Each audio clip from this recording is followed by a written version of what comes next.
Alors j'ai la joie d'avoir à mes côtés Alexandra Lapierre et Judith Pérignon pour alors des romans, comment vous dire, des romans qui sont basés sur des personnages réels.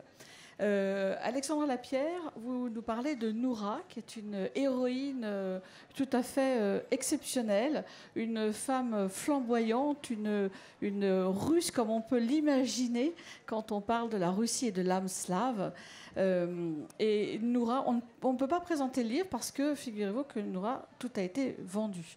Donc ça, c'est formidable. Et Noura est une personne que vous avez suivie jusqu'en Russie. Vous êtes allé, et ça fait partie de ce que vous faites à chaque fois, et on va en parler avec Judith aussi.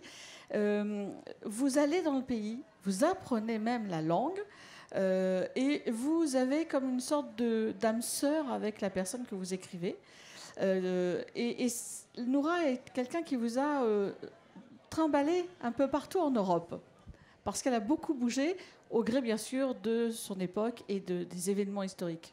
Oui, c'est vrai que Moura est un personnage qui charrie des mondes. Et c'est souvent ce qui m'intéresse dans mes livres ou mes enquêtes, c'est de raconter la vie de gens qui ont fait des trucs absolument incroyables et qui ont été oubliés par la postérité. Et dans le cas de Moura, ça a été un personnage qui commence comme un roman de Tolstoï, un personnage de Tolstoï, puisqu'elle appartient à l'aristocratie russe de la fin du 19e siècle. Elle va vivre la révolution russe dans des conditions évidemment effroyables et elle va devenir la muse de l'écrivain bolchevique par excellence, le grand ami de Lénine, qui est Gorki. Et donc, à travers ce destin de femme, qui est un destin plein de contradictions, puisqu'elle va aimer Gorki, qu'elle va appartenir au cercle de Gorki, qu'elle va s'en échapper, à travers cette sorte de personnage, c'est une façon de vous raconter le XXe siècle et les tragédies qu'ont représenté tous les drames de ce début du XXe siècle. Donc c'est un personnage de femme qui a existé, dont j'ai pu retrouver les journaux intimes, les lettres. C'est une grande amoureuse, elle va avoir beaucoup d'amants, elle va aimer la vie à la folie. Et c'est aussi comment est-ce qu'on peut continuer à aimer la vie, à être l'incarnation de la vie dans des bouleversements comme ceux de la Russie au début du XXe siècle. Alors Judith Pérignon, vous vous êtes coltée, si j'ose dire, au grand Victor Hugo, et à une période très particulière, qui est sa mort, quelques semaines avant sa mort, et surtout ces funérailles qui sont quand même incroyables. Vous dites qui aujourd'hui réunirait 2 millions de personnes dans les rues de Paris. Peu de personnes finalement feraient une telle unanimité. Oui, c'est ça. C'est qu'on va du bas de la société au sommet de l'État. L'enterrement de Victor Hugo était les historiens considèrent, se sont penchés sur la foule. Qu'est-ce que c'est ? On n'avait jamais vu une telle foule, hormis les révolutions peut-être, mais dans les rues de Paris, pour enterrer un homme qui n'était pas un roi, pas un empereur, qui était un poète, un écrivain, certes engagé. Il y a 20 ans d'exil derrière lui, mais moi, mon sujet, c'était pas tant le Victor Hugo que le lien à Victor Hugo. Et en interrogeant cette époque, cette fin du 19e, ce lien que ces gens avaient avec lui, cette familiarité qu'ils avaient avec lui, c'était aussi interroger le mien. C'est quelqu'un que j'aime depuis que je suis enfant. C'était aussi interroger notre histoire. Et parce que Victor Hugo, j'ai aussi eu envie, en interrogeant ce lien, de lui rendre toute sa densité, toute sa violence, toute sa fougue, parce qu'aujourd'hui, beaucoup de gens Victor Hugo, il y a un peu de... Voilà, c'est une espèce de totem un peu encombrant. On peut truffer son discours de Victor Hugo comme on veut.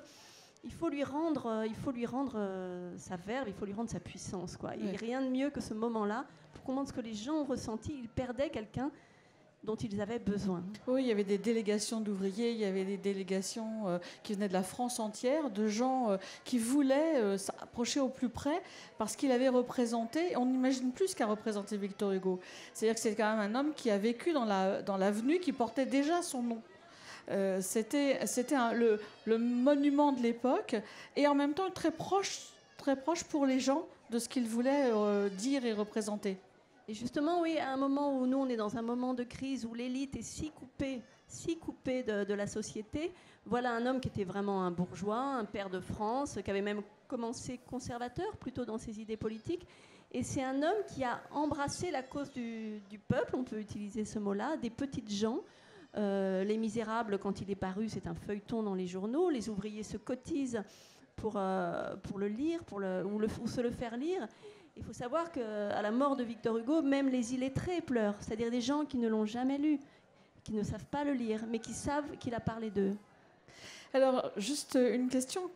Vous parlez d'histoire, de personnages historiques, toutes les deux, qui ont existé, historiques ou plus proches de nous, mais qui sont des gens réels.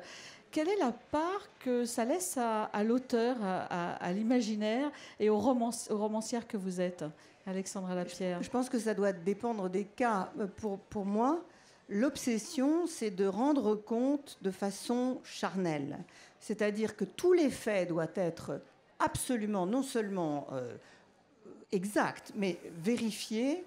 Toutes les informations doivent être absolument en béton, de façon à, être tellement imprégné de l'histoire telle qu'elle s'est passée qu'on peut laisser une marge pour emmener des gens que ça n'intéresse pas au départ, que le sujet n'est pas nécessairement le sujet dont ils sont les spécialistes.